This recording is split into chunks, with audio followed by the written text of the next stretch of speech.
Alors, le Père Benoît m'a confié la lourde tâche de prêcher pour ce jour anniversaire de son ordination sacerdotale. La date a été bien choisie, la date d'aujourd'hui, 8 septembre, date à laquelle nous célébrons la solennité, la fête, la fête de la nativité de Marie. Dans l'Église, vous ne faites que 3 nativités. Celle de Jean-Baptiste, la Sainte Vierge et puis Jésus. Alors, quand on pense à la nativité de la Vierge Marie, j'ai une image qui me vient en tête. Vous savez que Marie, elle est immaculée conçue, mère de Dieu, vous savez tout ça, n'est-ce pas? Immaculée conçue, c'est-à-dire qu'elle était conçue sans la tâche du péché originel. Donc, elle est née sans le péché originel, elle est née clean, quoi. Nous, c'est la grâce qu'on reçoit au baptême, hein? La grâce que Marie a reçue à sa conception. Imaginez un instant un seau qui est rempli d'encre noire, dans lequel on dépose une feuille de papier blanche. Et quand on la retire, elle est blanche.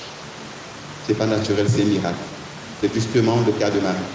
Elle tombe dans un monde maculé, marqué par la tâche du péché, et elle-même, elle est exempte de ce péché-là. C'est pas son mérite, mais c'est déjà un fruit de la croix du Christ, hein? Parce qu'en Dieu, il n'y a pas de temps. Ce qu'il peut nous donner dans 10 000 ans, il peut déjà anticiper les choses. C'est Dieu. Alors donc, nous célébrons la nativité de Marie. Et au cours de cette fête, de cette liturgie, l'Église nous donne d'entendre un évangile, un bout d'évangile assez bizarre, quand même. Et on l'entend très rarement dans l'Église, peut-être 2 fois. Je me souviens, en décembre, et puis à cette fête. Je ne sais pas si une autre fête, mais on ne vient pas. 2 fois, c'est sûr. C'est très bizarre. Une litanie de noms, et puis des noms très bizarres. Mais c'est une lecture pleine d'espérance. Et vous allez comprendre pourquoi.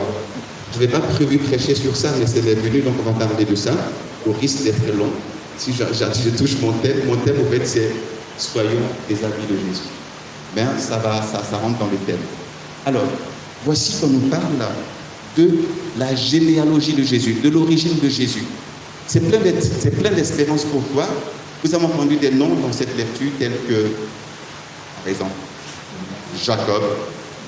Jacob, c'est qui? C'est un pauvre type. Il a usurpé le droit d'aînesse de son grand frère. Il a volé la bénédiction de son grand frère. C'est la généalogie de Jésus. Un voleur.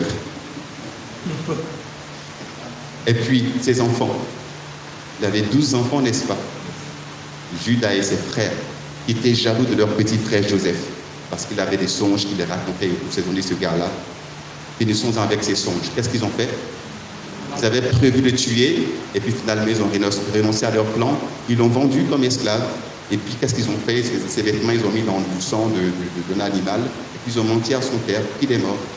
C'est la généalogie de Jésus.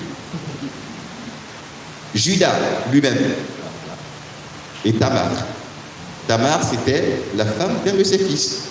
Le fils étant mort, un autre fils devait la prendre comme épouse, selon la tradition.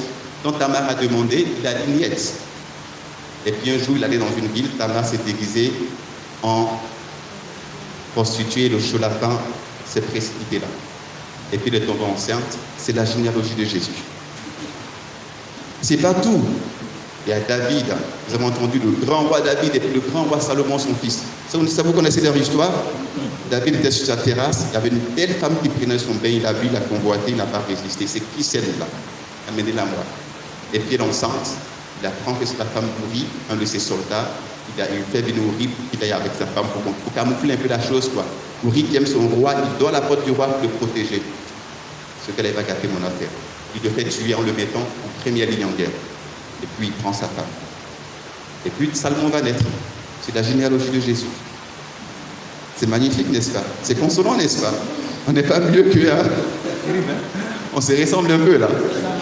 Donc il y a un avenir pour nous aussi. C'est de tout cela que Jésus est sorti.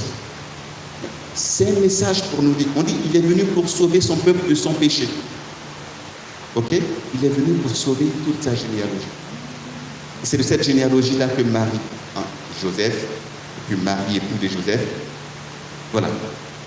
Marie, on connaît son père, sa mère, on connaît sa cousine Élisabeth. Si on remonte, on va voir que c'est pas, voilà, c'est pareil, quoi.